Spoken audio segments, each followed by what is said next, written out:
잠시 기도하겠습니다. 하나님 아버지, 많은 눈으로 온 세상이 하얗게 덮였습니다. 이 많은 눈보다 더 많은 은혜를 사랑의 교회 성도님들께 부어주실 줄 믿습니다.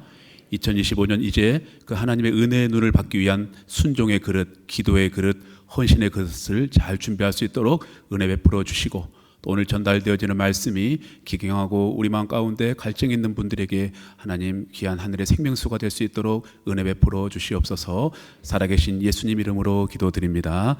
아멘. 네, 기구한 운명, 기도할 숙명이라는 제목으로 하나님 말씀을 전달하겠습니다. 창세기에 보면 3대 아브라함, 이삭, 야곱의 이야기를 다루고 있습니다. 그런데 이삭에 대한 분량이 제일 작아요. 그래서 많은 분들이 이삭의 삶은 평탄했고 그리고 특별한 고난이 없었다라고 생각합니다. 하지만 그런 선입견을 내려놓고 오늘 이삭의 이야기를 찬찬히 곱씹어 보면 이삭의 삶은 정말 기구한 삶이었음을 금세 알아차리게 됩니다. 이삭이 태어나 보니까 아버지가 몇 살이에요? 60도 많은데, 70도 많은데 100살이에요. 엄마는 몇 살이에요? 9순이 되셨어요. 9순. 그리고 태어나 보니까 배다른 형이 한 명 있는데 14살 차이가 납니다. 그런데 그 형이 자꾸 자기를 괴롭혀요. 하나밖에 없는 형이. 그러던 어느 날 그 형이랑 그 형의 엄마가 갑자기 쫓겨나요. 자기를 괴롭혔던 형이지만 그래도 하나밖에 없는 형이 쫓겨나니까 어린 동생이 마음이 어때요? 허전해져요. 그렇게 외롭게 어느덧 시간이 흘러 이삭이 10대 청소년이 되었는데요, 어느 날 갑자기 아버지가 모리아 산으로 자기를 끌고 갑니다. 그리고 아무 말 없이 자기를 죽이려고 해요. 이거 명백히 가정폭력이고 그리고 전속살인 직전이에요. 그러다가 또 갑자기 칼을 멈추고 하늘을 보면서 혼자 중얼거려요. 아버지가. 얼마나 공포스럽습니까? 사이코패스 같잖아요. 그러더니 순양을 대신 제사드리고 아무 일 없었다는 듯이 집으로 돌아와요. 아들에게 사과 한마디 없이. 그 충격 때문일까요? 엄마가 먼저 세상을 떠납니다. 그래서 자기를 죽이려고 했던 아버지랑 자기만 남은 거예요. 차라리 형 이스마엘이 있었으면 좀 더 안정감이 있었을 텐데 형도 없잖아요.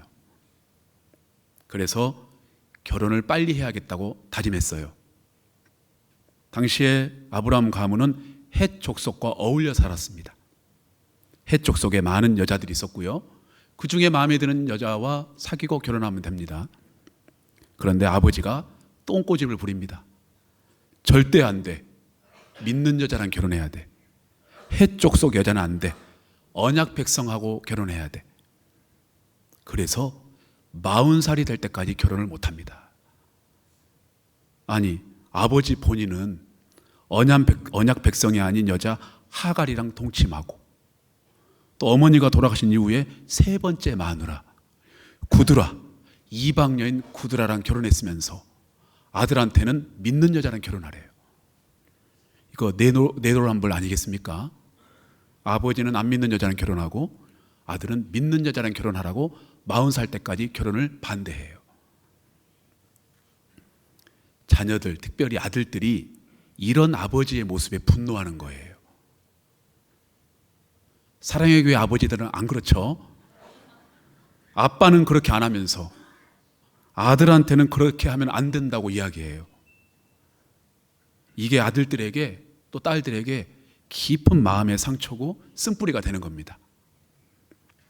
그렇게 이삭은 연애 한번 못 해보고 40살에 아버지가 보낸 종이 데리고 온 여자랑 결혼해요. 기구했던 이삭의 일생에 드디어 평범한 행복이 찾아오는 것 같았습니다. 그런 와중에 이삭은 36년 전에 헤어진 형 이스마엘의 소식을 듣게 됩니다. 느바옅, 게달, 압부엘, 밉삼, 미스마, 두마, 마사, 하닷, 데마, 여둘, 나비스, 게드마니. 낯설은 이름인데 누구일까요? 이스마엘의 12아들의 이름입니다. 자녀만 많이 낳은 게 아닙니다. 창세기 25장 18절에 보니까 그들이 하윌라에서부터 아수르, 애굽 앞에까지 거주했다. 즉 요단 동편에 아주 넓은 곳에 터전을 잡고 살고 있어요. 불과 36년 만에. 이삭 입장에서는 축하할 일이기도 하지만 왜? 형이 잘 됐으니까요. 이거 굉장히 예민한 문제입니다. 왜냐고요? 언약의 자손이 아니라고 쫓겨난 형 이스마엘이 지금 창대해졌잖아요. 복 받았어요. 하지만 언약 백성인 나는, 이삭은 이제 결혼한 거예요. 40살에. 비록 결혼이 늦어졌지만 이제 자신도 이스마엘 형처럼 창대하게 되리라, 나도 축복받으리라 생각했을 거예요. 이삭은 그렇게 매우 큰 기대를 안고 신혼생활을 시작했습니다. 그런데 이삭의 기대와는 다르게 오늘 본문은 이삭 가정에 찾아온 기구한 사건들에 대해 2가지를 기록하고 있습니다. 현재를 살아가는 우리의 고난을 대변해 놓는 사건들이에요. 우리도 평범함을 꿈꾸지만 영락없이 우리 삶에 고난이 찾아오지 않습니까? 예측하지 못했던 돌발 변수가 이삭의 삶 속에 생깁니다. 그 2가지 중 하나가 바로 부재의 고난이에요. 자막을 보여주시겠어요? 네, 부재의 고난. 여기서 부재란 마땅히, 당연히 있어야 할 것이 없는 상태의 고난을 말해요. 행복한 신앙생활을 누리면서 당연히 무엇이 생기기를 기대했겠습니까? 자녀가 생기기를 기대했어요. 벌써 형은 12명을 낳았어요. 하지만 이삭의 그 평범한 기대와 다르게 40살부터 자녀를 기다렸는데 환갑이 될 때까지 자녀가 없었어요. 무려 20년간 자녀의 부재라는 고통의 시간을 보내게 된 것입니다. 제가 성도님들 상담하다 보면 대부분 다음과 같이 말씀하세요. 목사님, 저는 큰 욕심 없어요. 평범하게 사는 게 꿈이에요. 그런데 여러분, 마땅히 있어야 할 게 있는 게 평범함인데 여러분 삶 속에는 마땅히 있어야 될 게 지금 있습니까? 우리가 겪는 고난 중에 이 부재의 고난, 당연히 있어야 할 것이 없는 고난, 그 고난의 한 80%를 차지하는 것 같아요. 우리가 하나님께 뭔가 큰 걸 달라고 원하지 않았잖아요. 필요한 것만 제때 있으면 좋겠다고 소박한 소원을 하나님께 올려드렸잖아요. 그런데 그게 안 되는 거예요. 이 부재의 고난이 찾아오면 대부분의 사람들이 어떤 형태로든 그 부재를 채우려고 노력하고 몸부림칩니다. 그러다가 부작용이 또 발생해요. 저도 딸 아들이 있는데요. 결혼하니까 이제 임신하게 되고 저는 이렇게 기도했어요. 하나님, 저는 예쁜 딸 원하지 않습니다. 천재적인 딸 원하지 않고요. 서울은 아토피가 너무 많거든요, 아이들이. 아토피만 없게 해주십시오. 건강하게. 아토피만 없이 태어난다면 그것만으로 족합니다. 예쁜 딸 원하지 않고 똑똑할 딸 필요 없습니다. 아토피만 없는 딸 원합니다. 그렇게 10개월을 기도했거든요, 아내랑. 태어나니까 전신 아토피예요. 전신. 얼굴만 단순히 발그레한 이 아토피가 아니라 전신. 그거 치료해 보겠다고 서울의 큰 병원 다 다녀봤고요. 지방에 있는 병원 다 알아봤고요. 심지어 호주산 캥거루 가슴 기름까지 받아서 발라봤어요. 하지만 해결되지 않았습니다. 아브라함 보십시오. 아브라함도 결혼하고 100세까지 자녀가 없었잖아요. 그래서 인간적인 방법을 씁니다. 하나님이 안 주신다면 내가 채워버리지 뭐. 그래서 여종 하갈과 동침한 거예요. 아들이 태어났습니다. 이스마엘. 그 순간만큼은 내 노력으로 이 부재의 고난이 해결되는 것 같았지만 급기야 가정 불화가 발생해요. 이삭은 이걸 다 보았거든요. 그래서 이삭은 인간적인 방법이 아니라 다음과 같은 방법으로 부재의 고난을 해결합니다. 21절 상반절 저희가 함께 읽겠습니다. 이삭이 그의 아내가 임신하지 못함으로 그를 위하여 여호와께 간구하매. 아멘. 아내의 불임을 해결하는 방법, 당시에는 다른 여자랑 결혼하면 되는 거였어요. 첩을 두는 게 합법이었습니다. 그 당시에는. 아버지처럼 첩을 통해서 자녀 낳으면 돼요. 손쉬운 방법이에요. 인간적인 방법이 손쉽습니다. 그러나 이삭은 아버지 아브라함이 그런 방법으로 가정이 분열되는 걸 봤거든요. 그래서 그런 인간적인 방법이 아닌 영적인 방법을 택하는 거예요. 여기서 우리가 눈여겨보아야 될 단어가 있습니다. 자막을 다시 한번 보여주시면, 그를 위하여, 더 정확히 표현하자면 그녀를 위하여가 맞습니다. 여성 명사, 그녀를 위하여, 즉 아내를 위하여. 이게 무슨 말인가요? 나의 행복, 이 남편의 행복을 위해 충족시키기 위해서가 아니라 아내를 위해서, 자녀가 없이 고통받을 아내를 위해서 기도를 시작한 것입니다. 여러분, 이 방법이 굉장히 영적인 방법이고 하지만 답답한 방법이긴 하지만, 인간적인 방법으로 내가 다른 여자를 동침하면, 그렇지 않아도 내 아내가 지금 이 리브가가 자녀가 없는 고난으로 고통스러운데 내 남편이 다른 여자를 취해요. 또 다른 고통이 찾아오는 거예요, 내 아내에게. 그래서 기도라는 방법을 택한 겁니다. 아내를 위해서 기도해야 되겠다. 이삭은 알았거든요. 자기 어머니 사례가 자식이 없는 서름을 많이 겪었다는 것을. 이삭은 그 고통이 아내에게 대물림되는 것을 원치 않았습니다. 사실 이삭 자신은 모리아산에서 죽음까지 각오했던 믿음의 사람이기 때문에 자녀 없어도 상관없어요. 주님만 바라보고 살 수 있습니다. 하지만 여성은 그렇지 않아요. 시댁의 눈치도 봐야 돼요. 그래서 이삭은 아내를 위해서 기도하기를 시작한 겁니다. 아내를 궁일이 여겨달라고 하나님께 간구하기 시작했습니다. 나의 고통에 매몰되지 않고 아내의 고통에 더 집중한 거예요. 내가 이렇게 힘든데 내 아내는 얼마나 더 힘들까? 저와 여러분도 이삭과 같이 내 삶이 기구한 고난, 즉 부재의 고난 중에 있어도 내 고난에만 너무 집중하지 않고 가족들, 또 주변 성도들, 주변 이웃들의 고통에 집중할 필요가 있다는 것입니다. 다음으로 그 자막을 다시 보여주시면, 간구하매. 여기서 이 간구, 히브리어로 기도와 간구라는 단어는 테필라라는 단어를 많이 사용하는데, 여기서는 잘 사용하지 않는 단어, 아타르라는 단어를 사용했어요. 이 아타르라는 단어가 중재하라는 뜻도 있고요, 중재하다, 그리고 향을 피우다라는 뜻이 있습니다. 무슨 말이냐면, 기도의 향을 피워서 하늘로 올린 거예요. 이삭이 연기를 하늘로 올린 거예요. 하나님 흠양하시도록. 사랑교회 성도 여러분, 어떻게 할 때 연기가 납니까? 어떻게 하면 연기가 나죠? 무언가 타야 돼요. 지푸라기가 타든 장작이 타든 무언가 타야 향이 올라갑니다.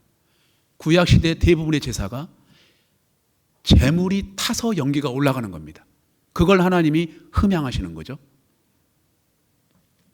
왜 창세기 모세는 이 간구하다를 아타르라는 단어, 연기가 올라가다라는 단어로 사용했을까요? 이삭이 자기 몸을 태워, 자신을 태워 아내를 위해 기도의 희생 제물이 되었다는 뜻이에요. 기도에 헌신했다는 뜻입니다. 남편이 아내를 위해 기도로 헌신하기를 작정한 거예요. 이삭은 필요할 때에만 응급 처방 형식으로 기도하는 방법을 선택하지 않고 기도에 자신의 시간과 젊음과 에너지를 태우기로 결단한 겁니다.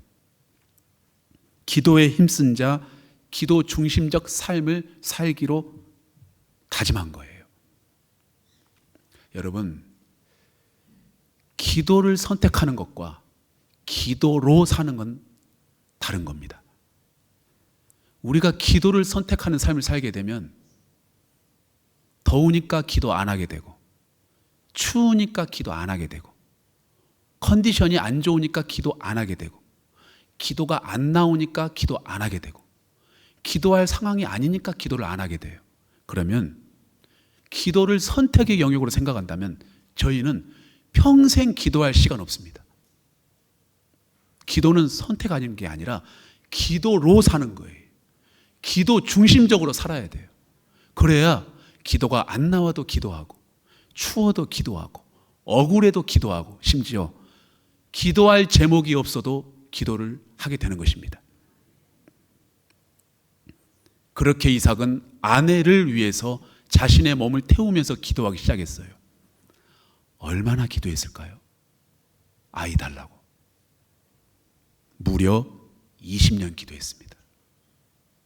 40살에 결혼했는데 이삭이 환갑이 됐을 때 드디어 아내가 임신했어요.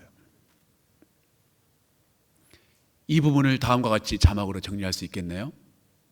자막을 보여주시면 부재의 고난 가운데 성도가 취할 태도가 있습니다. 첫 번째 읽어볼까요? 내 고통에 매몰되지 않고 타인의 고통을 생각한다. 두 번째 읽어볼까요? 기도를 도구로 삼지 않고 기도에 헌신한다. 이렇게 해서 20년 만에 아내 리브가가 임신하게 되었어요.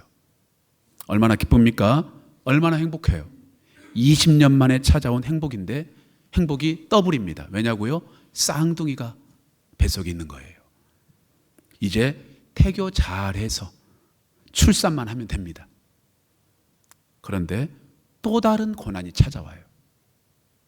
이 고난은 부재의 고난과 다른 형태인데요.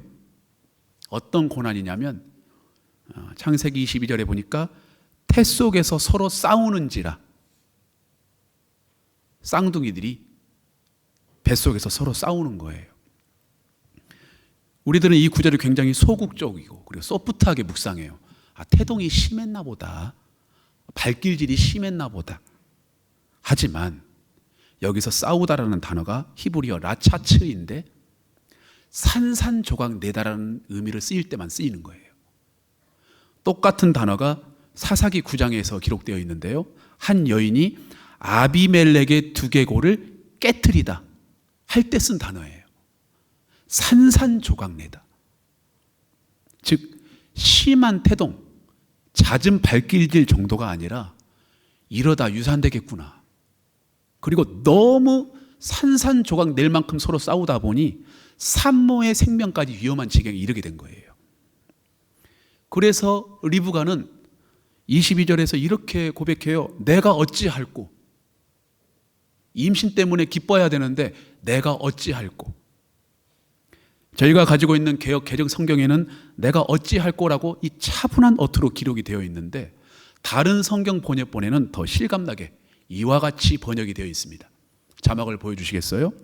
우리말 성경에는 내게 왜 이런 일이 일어나는 것일까? 공동 번역에는 이렇게 괴로워서야 어디 살겠는가? 표준 번역에는 이렇게 괴로워서야 내가 어떻게 견디겠는가? 여러분, 이게 20년 만에 임신한 여자가 고백할 이야기입니까? 얼마나 고통스러웠으면, 얼마나 불안했으면 이렇게 괴로워서야 어디 살겠는가라고 탄식하겠어요, 리브가가.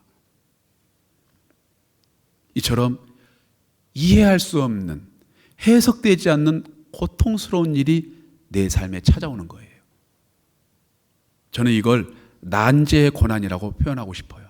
난제. 해결하기 어려운 일이나 사건을 말해요. 그래서 지금까지 보니까 이삭이 기구한 스토리, 부재의 고난과 난제의 고난이 연이어서 찾아오게 된 겁니다. 임신이 기쁨과 행복이 되어야 되는데 이해할 수 없는 형태의 임신 과정이 되는 거죠.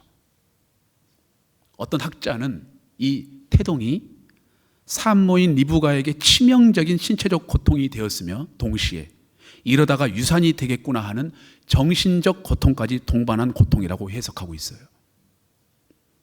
리브가는 너무 두렵고 불안했습니다.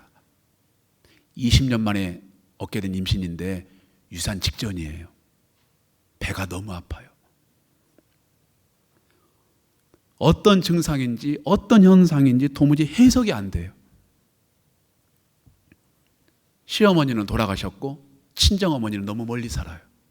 그렇다고 시아버지에게 임신 태동을 물어볼 수가 없잖아요. 경험을 안 해봤기 때문에. 우리도 삶 속에서 도대체 이해할 수 없는 설명이 불가능한 사건들을 만나게 돼요. 그리고 그 상황에 대해서 그 누구도 속 시원하게 설명해 주지 못해서 더 고통스러워요. 사람들은 어려운 문제를 만나면 전문가를 찾아서 상담하고 싶어 하죠. 심지어 어떤 성도님들은 무당을 찾아가요. 목사님께서 답을 안 주시니까. 근데 무당이 그래요. 하나님께 물어보라고. 진짜 용한 무당입니다. 용한 무당이에요. 저도 저희 아이가 전신 아토피였을 때 피부과 전문의 많이 찾아다녔어요.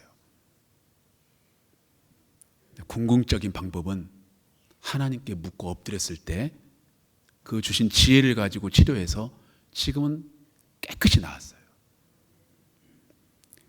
첫 출산을 앞두고 있던 리브가에게 청천벽력과 같은 돌발 상황, 이상 증상이 나타난 거죠.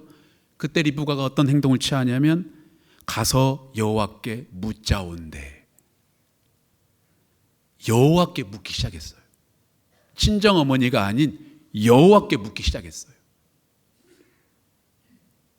여러분 주변에 여러분의 현재의 그 어려운 삶에 대해서, 불안한 미래에 대해서 주변에 물어볼 사람들이 없는 게 축복입니다. 왜냐고요? 하나님께 묻게 되잖아요. 많은 전문가들과 주변 사람들이 나에게 정답을 줄 수 있을 거라고 생각하세요? 오답이 많아요. 오답. 그 오답 때문에 몇 년을 힘들어해요. 심지어 하나님께 묻지 않고 사람들에게 묻지 않고 나에게 묻는 사람들이 있어요. 내가 나에게. 그걸 생각이라고 그래요. 생각이 많은 사람들은 내가 나에게 자꾸 물어보는 거예요. 어떡하지? 그럼 내가 나에게 대답해요. 질러버려. 어떡하지? 교회 떠나버려. 어떡하지? 그냥 결혼해버려. 저질러버려.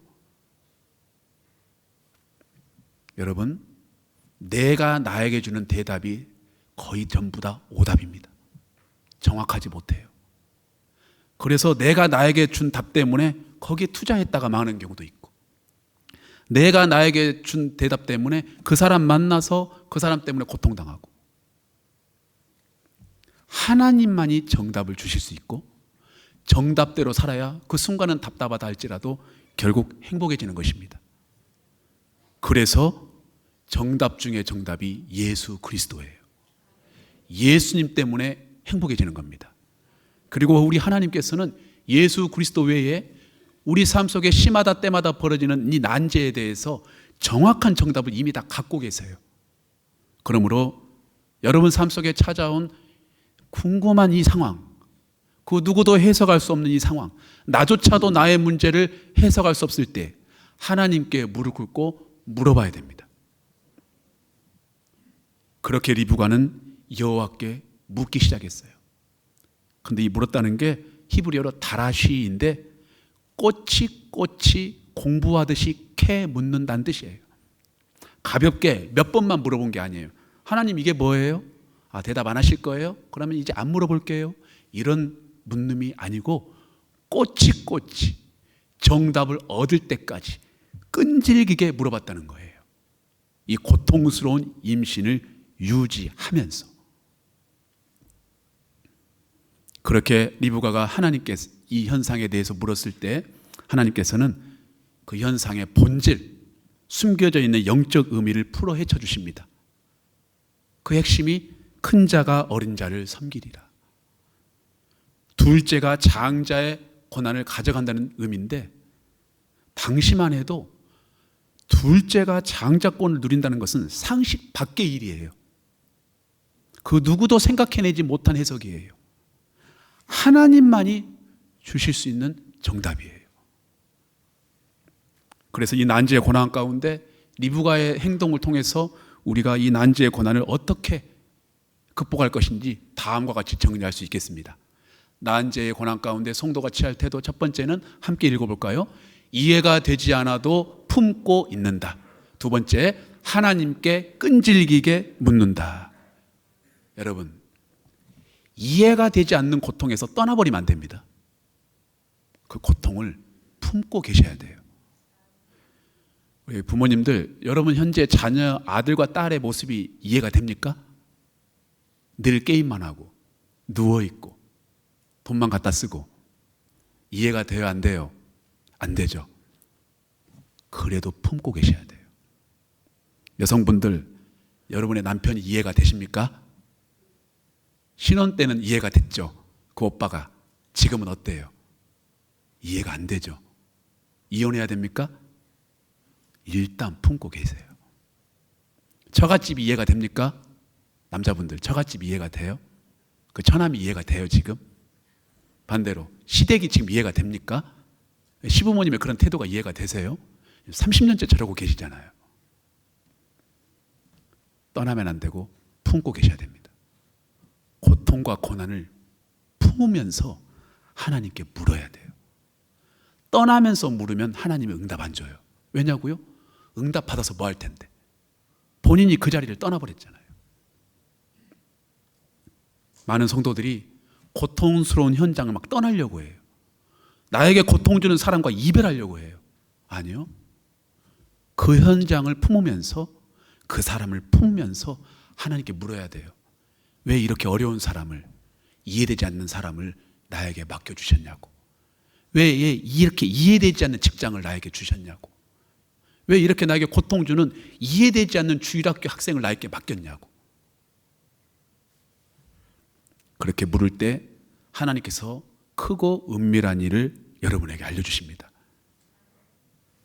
질문의 크기가 응답의 크기를 결정하고 질문의 깊이가 응답의 깊이를 결정하는 거예요. 생존과 먹고 사는 문제만 놓고 묻지 말고 영적인 것, 현재 이해되지 않는 내 삶의 모든 것들에 대하여 하나님께 꼬치꼬치 공부하듯이 끈질기게 물으세요. 하나님께서 가장 합당한 때에 해석해 주실 것입니다. 기구한 인생을 살았던 이삭, 늦은 결혼으로 이제 평범한 행복을 찾는가 싶더니 난제의 고난이 시작됐어요. 하지만 이 두 부부는 이 기구한 운명에 좌절하거나 절망하지 않고 하나님께 원망하지 않고 대충 살지 않았어요. 될 대로 되라, 그렇게 살지 않았어요. 남편 이상은 내 고통보다 더 큰 고통을 당하고 있을 아내를 위해 아타르, 내 자신을 태워가며 무려 20년을 기도했고, 아내 리브가는 육체적, 정신적 고통이 가중되고 있는 이 쌍둥이 임신을 낙태로나 포기하지 않고 10개월간 보듬어 내면서 끊임없이 하나님께 질문 태교, 물으면서 임신을 유지했어요. 성도 여러분, 현재 여러분 삶 속에 있어야 하는데 없는, 당연히 있어야 하는데 눈앞에 없는 그런 부재의 고통을 겪고 계신 분이 있으십니까? 또한 왜 이런 일이 내 삶 속에 일어나지? 왜 내 직장에서 내가 이런 일을 겪어야 되지? 왜 내가 신앙생활하면서 저 성도에게 내가 이런 취급을 받아야 되지? 이런 해석되지 않고 그 누구에게도 물어볼 수 없는 난제의 고난이 여러분에게 있으십니까? 이삭과 리브가처럼 영적인 방법으로 극복하시기를 바랍니다. 여러분, 기구한 운명을 타고난 게 아니라 기도할 숙명으로 우리가 그 고난 가운데 있는 거예요. 기구학으로 치자면 예수님처럼 기구한 운명이 세상에 어디 있습니까? 제자에게 배신당하고 남동생들에게 외면당하고 앞으로 살 날이 많은데 33살에 십자가에 달리고 빌라도에게 불공정한 재판받고 속옷까지 빼앗기고 기구하기로 치자면 예수님보다 더 기구한 인상이 세상에 어디 있습니까? 하지만 예수님은 그 기구한 운명 때문에 감람산 올라가서 하소연하고 원망하고 나 죽어버릴 거야 술 마신 게 아니고 기도로 헌신했어요. 하나님, 내가 이 고난의 잔을 마시겠다고. 그리고 자기에게 고통 준 제자들을 끝까지 품어요. 그들을 떠나보내지 않아요. 부활하신 이후에도 그네들을 찾아가요. 나에게 고통 준 사람들을 찾아가요.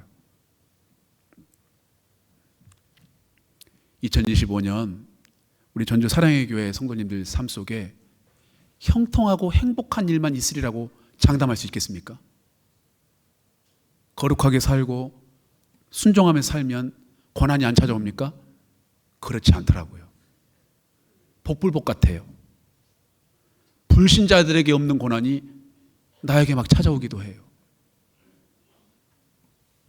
하지만 그 부재의 고난과 난제의 고난은 하나님이 여러분을 고통스럽게 하려고 죽이려고 주신 고난이 아니라 하나님께 더 가까이 나아오게 한 도구에 불과합니다. 하나님께 가까이 다가가시고 내 몸을 태워 불살리게 기도하고 그 고통의 문제를 품으면서 끝까지 묻잖아요. 나중에 그 부재의 고난과 난제의 고난이 여러분에게 간증이 되는 겁니다.